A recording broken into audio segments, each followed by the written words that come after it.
Welcome to the Steve Reeve Podcast with the best moments from the past week and a few things that didn't make it to air. Powered by Coldwell Banker Ford McMurray. We love YMM. Monday.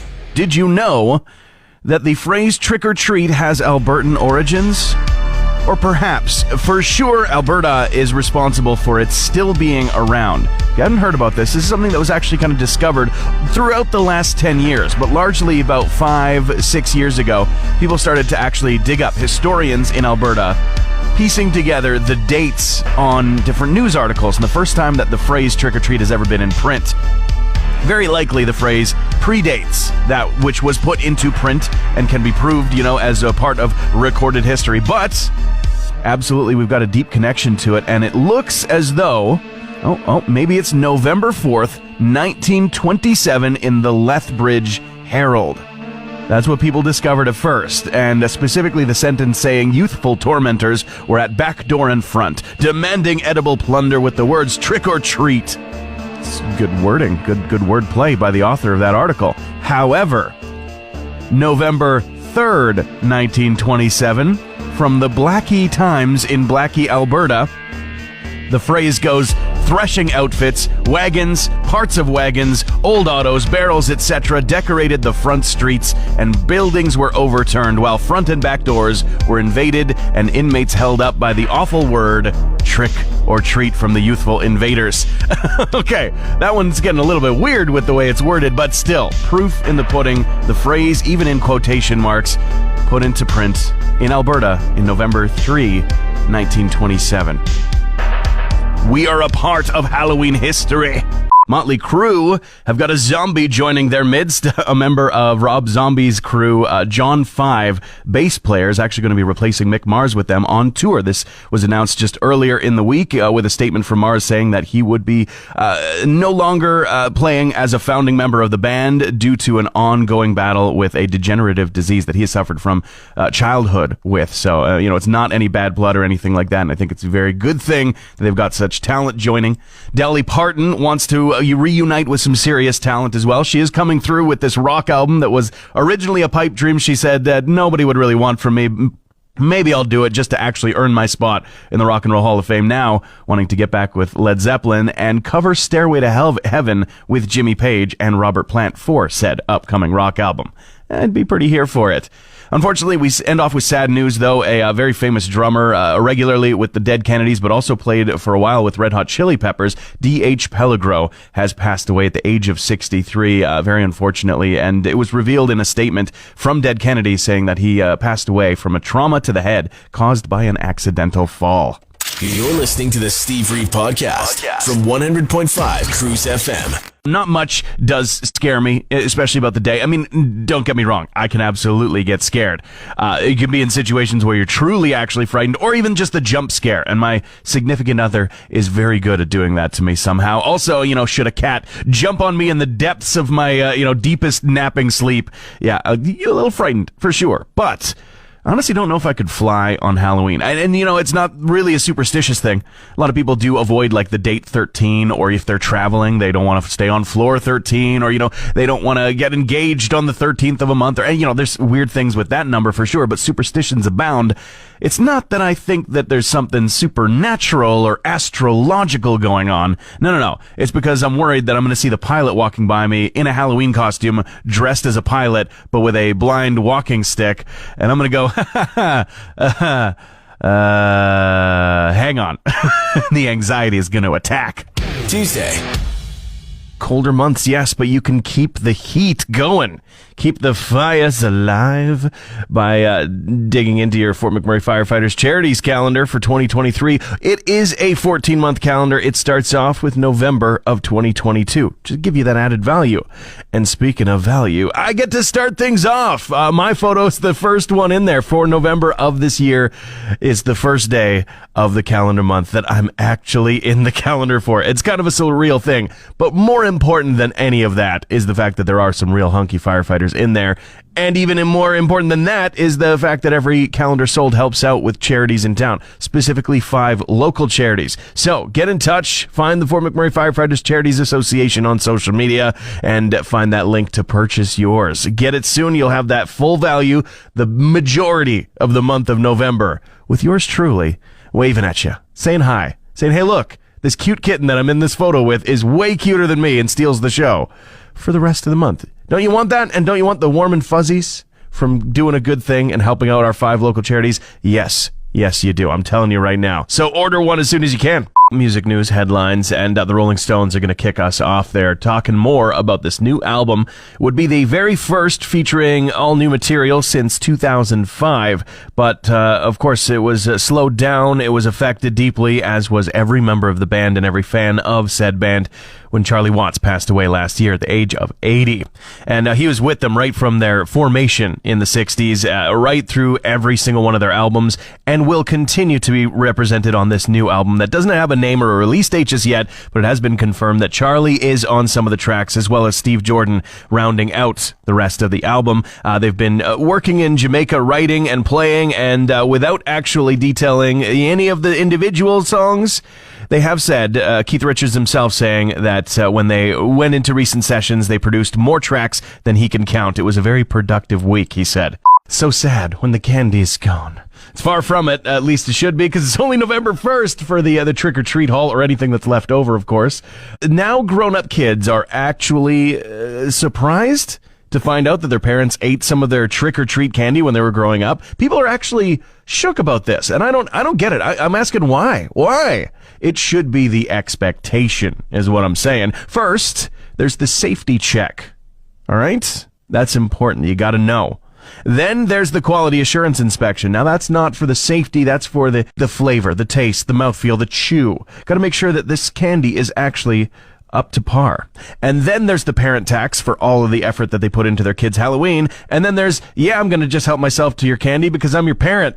Give some. I want those peanut butter cups. That's how it goes. That's the truth. There are several instances where parents will dip a hand into the candy bowl, the bucket into the sleeping bag, whatever you've got that holds the maximum amount of said delicious candy. In fact, that's why, as a kid, I would always urge the siblings, the friends, whoever, to hit a few extra houses because I knew that was going to be a little skimmed off the top.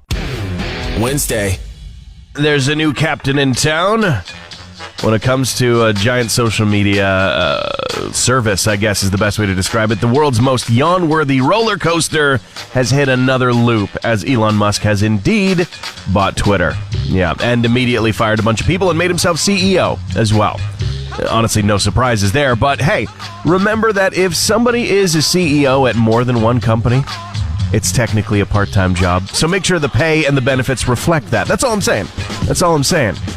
For such an intelligent human, he sure can be a twit. I'm definitely the first person to reach that punchline. Not by a long shot, no. But honestly, it's better news than reading about another so-called news story about what somebody on TikTok said at one point. Getting a little bit sick of seeing those posted as, did you know this is a fact to be true? Read 2 articles or 2 paragraphs into said article, and it's like, here's the video that we found out this from, and it's just from one person saying some stuff. Riveting. News from out of the UK is insisting that we don't need to wash and that showers are simply just socially acceptable. I love when these stories come out. I didn't even read any of the details, really, because you're going to hear something similar, something different, something similar, something different in a cycle that goes on from now until the end of time. But the latest out of the UK saying, hey, don't worry about the showers. They're not actually needed unless you want to be, socially acceptable, I guess. Well, then I need to argue that they are necessary, chaps. Between you don't need to wash your hair and skin and various, creases because science says so, and the other option of try to smell okay and not have too greasy hair, maybe? I'm going to pick option 2 every time. I'm sorry. Sorry if you wasted your research grant. A cool collaboration. Kind of a homecoming for Eddie Vedder joining The Who. Not that he was a regular member or anything like that, but Eddie Vedder has been known to play a song called The Seeker, which is by The Who, and he's covered it solo. He's also covered it with Pearl Jam in the past, and now technically not really a cover. He joined in with The Who on stage to play The Seeker live as, a resurgence of the 1970 hit at a private cancer benefit concert in Los Angeles. The Beatles are back in the news as well because of a new animated video. There's been a few of these that have come out as part of the Revolver reissue of the 1966 classic album. And this is an animated video specifically for I'm Only Sleeping, one of my all-time favorites. Checking that out today. Absolutely. The video made by putting together some incredible work. Paintings, oil paintings, 1,300 of them specifically into an animated short that just is absolutely incredible. Of course, the original Revolver released in August of 1966, but the re-release already out. Hey Alexa, play the Steve Reeve podcast. New announcement from the world of classic horror movies. In fact, there's going to be a Friday the 13th prequel series. It's called Crystal Lake. The curse that caused the weirdness with Jason Voorhees, I guess, is going to be explored. Few will survive. And if they happen to have sex or do drugs at all, then they're absolutely not going to. Those are the rules. Those are the Friday the 13th rules. But they picked the very perfect day to announce it. You would think, franchise is called Friday the 13th, that they might find a Friday the 13th to make said announcement. No. Oh, okay, well, that's fine. It was just Halloween season, so maybe on Halloween, right? Nope. November 1st. Great timing. We've gotten a variety of different weather stylings over the last few days, but of course the snow has moved in for today. Meaning it's Christmas, it's tomorrow. No, not really, but winter is definitely here. It has made its presence known to us, and I have been on the phone lines a little bit extra this morning talking to folks about the different issues in traffic. Not anything major. I mean, there was some issues, particularly on Highway 63 northbound, especially in the Syncrude area, towards the northern tip of the highway, and it's just not great conditions, slippery, some people sliding off the road, and people slowing down, of course, as a result of that. Haven't heard too much in the way of that news lately. Of course, there is slick conditions everywhere you go with that fresh snow pile on top of nothing underneath but warm ground that's kind of making it this slippery, sloshy mess, which means take the extra time. Or, you know what, when it comes to driving today, better yet, just don't. Thursday. Blue check marks for sale. Blue check marks for sale. On Twitter, of course, by Elon Musk. Not yet, but apparently that's coming down the pipe. If you hadn't heard, great. Good for you. Stay naive to this entire situation as much as possible. But if not, hey, here's what's going on. Elon Musk recently did finally, after the roller coaster of events, buy Twitter, or at least, start acting as if it was purchased by firing a bunch of people. And then saying, hey, those blue verification check marks, the ones that are really designed so that because it's very easy for people to make fake accounts and for bots to just be created and spread misinformation as if it's coming from an actual source when really it's just being made up and attached with a JPEG image of a celebrity and a hastily scrawled account name. No, it's not that in Elon Musk's eyes. It's the lords of Twitter stomping all over the peasants of the rest of us. And so the solution to this is make the peasants pay a monthly fee. I don't know. I'm not getting the logic here, Elon, whatsoever. Not following, but then again, I never was able to get myself verified on Twitter. So I guess having the option to pay for it is a thing. Don't like it, but neither does Stephen King, and it's the most unlikely mashup that you've ever seen. The title fight of 2022, Elon Musk versus Stephen King. Well, you know what? Honestly, I will admit, Elon Musk being in charge of just about anything does sound like a horror story. Speaking of staying in the lights, Elton John, we know, is on the final leg of the final live tour that he is going to do.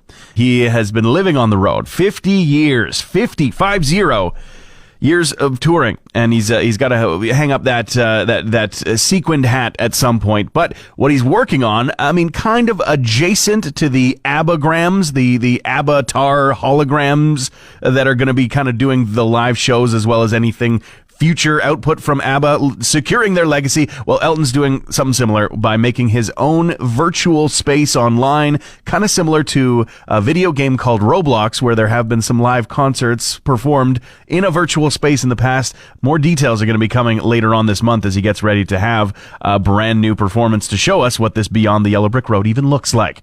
I'm very curious. Meanwhile, the talking heads in the news, specifically two of them, Jerry Harrison and Adrian Belew, because they are putting on a 2023 tour through North America, 19-date U.S. tour, that is. Not so much in the way of Canadian stops, but still celebrating an album from 1980, Remain in Light. Not with the entire group of the band, of course, but still, very nice touchstone to nostalgia. Tickets on sale as of tomorrow, if you're able to get to a spot where they're actually going to be visiting. Friday. Vacation, especially when that snow hits the ground, seems better than ever. But have you ever maybe reveled a little bit too much while you've been on vacation? Certainly that seems to be the case for a guy getting a lot of attention as he traveled from the UK to Thailand for a wedding and was found naked on the beach in the morning, not having any recollection of the last 2 days. In fact, apparently he had already been partying because of the wedding and was still insisting that that's what he was here to do. Still, lost some time, I guess. Blacked out, right? And the police had to take him into custody. I don't think he was charged for anything. He was taken care of, but was a little bit aggressive as to why everybody's hovering around him, giving him so much attention. You're naked on a beach in a foreign country. People are interested in finding out what the heck is going on. That's all. That's all. I think we've all maybe been there once or twice in our lives. British man found naked on a Thai beach with no recollection of the last 2 days. I'm just saying, some would call that a successful vacation.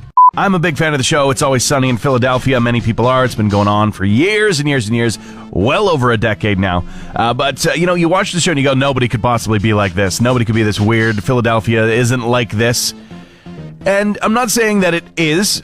It's a fictionalized show. However, you read a story like this and you go, maybe there's something to it. There's a man in Philadelphia who for the last month plus has been inviting people to join him in viewing his consumption of a rotisserie chicken, an entire rotisserie chicken, each day. And in fact, the latest posting that people have been seeing around Philly is that November 6th, this Sunday, will be the 40th consecutive day that this man has eaten an entire rotisserie chicken. At 12 o'clock noon, the chicken will be consumed on that abandoned pier near Walmart. And my favorite part of the entire posting, the entire story, it says at the bottom, "This is not a party." Hey, your first one probably was. Eating a whole rotisserie chicken to yourself sounds great. 40th one? Yeah, I get it. Thanks for listening to the Steve Reeve Podcast from 100.5 Cruise FM. If you wanted to find a piece of Foo Fighters history in your personal collection, Taylor Hawkins-related memorabilia is up on sale. Well, they're going to be going up for auction at least.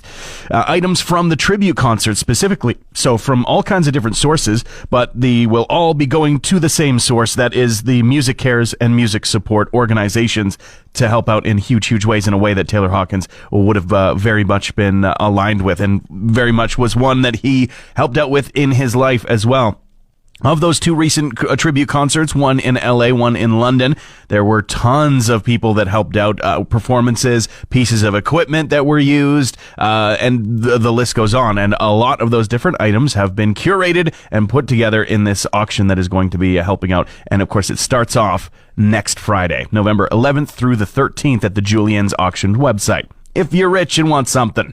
Neil Young's got a new documentary coming out in December next month called Harvest Time, and he said in a statement about it that he played with some great friends on the record for Harvest Time, and it's really cool that this album has lasted so long. Talking about the 1972 album, which would make it a milestone anniversary this year. This is coming out in theaters, limited release as of December, and then will, I'm sure, be ported out onto some sort of streaming service as soon as possible so that you can get your hands on it. The topic this hour, this morning, about a family who got their beloved golden retriever after they had passed away, of course, not before, turned into a rug that I guess they'll have forever, right? Like now a weird kind of family heirloom. And I mean, we've seen people's pets get taxidermied many times before. A great number of people want to honor their pets that they loved, they had shared memories with, that got them through hard times in their life, right? They want to share that forever. They want to hold on to that forever. Totally fine. I do understand. But the rug just looks a little weird and it's a little off-putting to many, and in fact, that is pretty much the only response that I have encountered with my super scientific and ultimately unofficial poll this morning about yes or absolutely not in the case of turning your own beloved pet into a rug or something similar. Not to knock the family that's doing it, but it is certainly getting a lot of attention because I think for the most part, for most of us, we go, wait, what? It's a good dog you got down there. Transmission over. Want more Steve? New podcast episodes happen every Friday, or just tune into the Steve Reeve Show. Weekday mornings starting at 5:30 a.m. on 100.5 Cruise FM.